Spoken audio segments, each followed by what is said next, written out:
One thing I hear from almost every older person I interact with, whether it's at work or going to their jobs, it's that you don't want to be working at my age. They might be late 50s, early 60s. They're like, save for retirement. I can't wait to retire. You don't want to be working into old age. It sucks. It's stressful. Just hear all of that.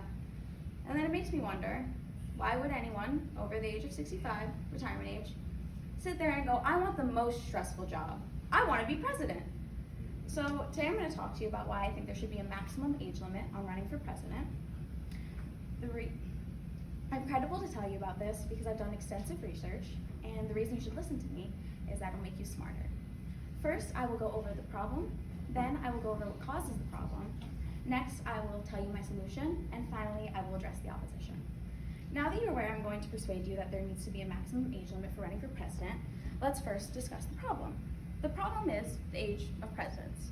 We see it right now with the race between Donald Trump, who is 77, and Joe Biden, who is 81. They are perfect examples of older presidents. With Joe Biden, he's known for a lot of things, one of which is falling a lot.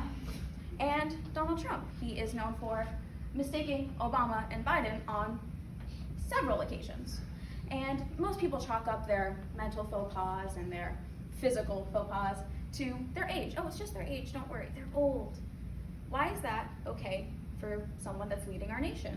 Why is that what we're deeming okay for them to do?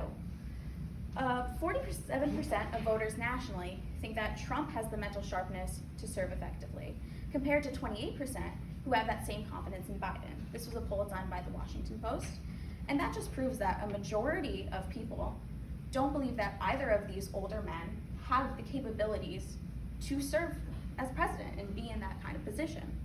And if you think about it, you're not electing just a 77-year-old, an 81-year-old, and in the bigger scheme of things, maybe a 70-year-old, you're electing them for the next 4 years.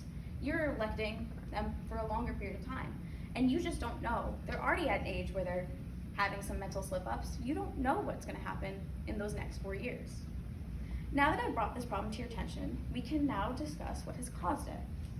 What is causing this to be a problem is that it's not representative of, one, the US population.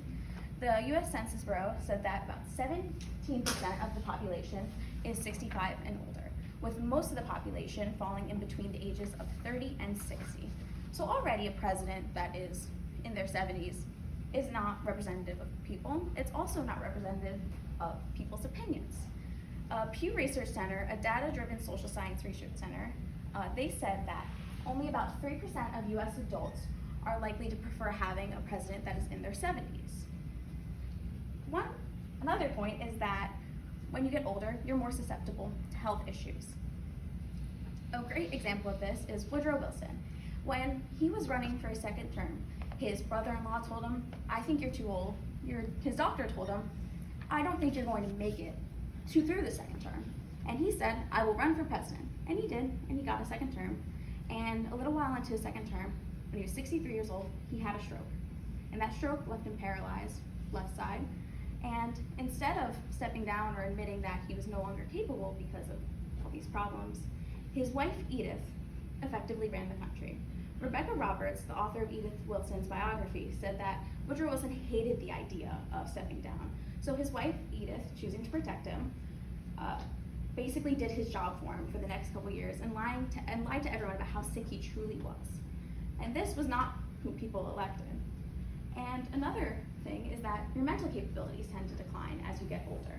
An example of this is when Ronald Reagan was president, people suspected that he had Alzheimer's during his term. It was never confirmed, and they always checked him out and they said, oh, he's fine. But just 6 years after he was president, they announced that he did, in fact, have Alzheimer's. People were unsure if that maybe affected him during his presidency, but it left a lot up in the air. You also are affected by shrinkage as you get older. Your brain starts to shrink. An article written by Columbia University Mailman School of Public Health said that the shrinkage rate increases by age 60, and our brain's physical morphing affects our cognitive abilities.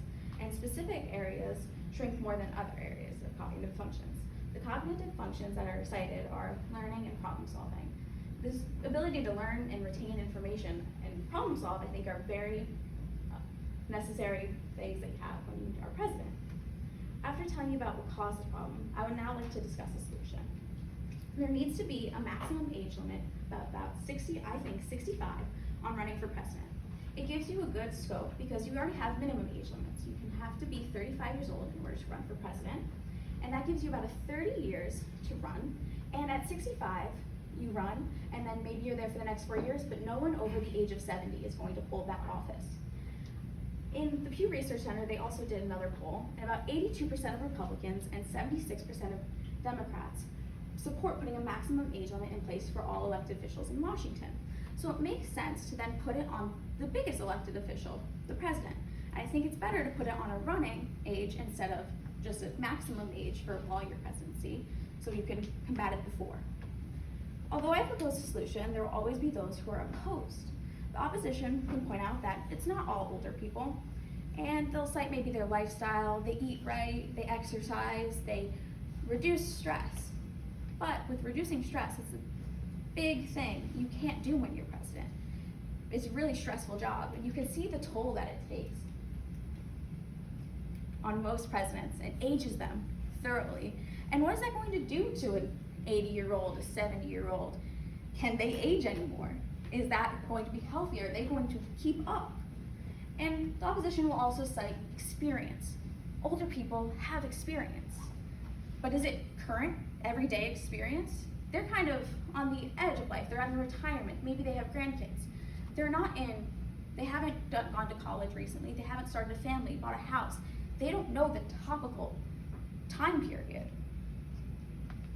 So after addressing the opposition, I will now conclude. I discussed why I think there needs to be a maximum age limit of 65 for running for president. First I talked about the problem, then I talked about what caused the problem. Next I went to a solution, and then finally I addressed the opposition. I think the best way for us to combat this is to vote. Vote in your local elections and vote for younger people that support the ideas of us younger generations getting out there. There is a site up there where you can sign up for info and number info, and there's also a mobile app for New Jersey elections.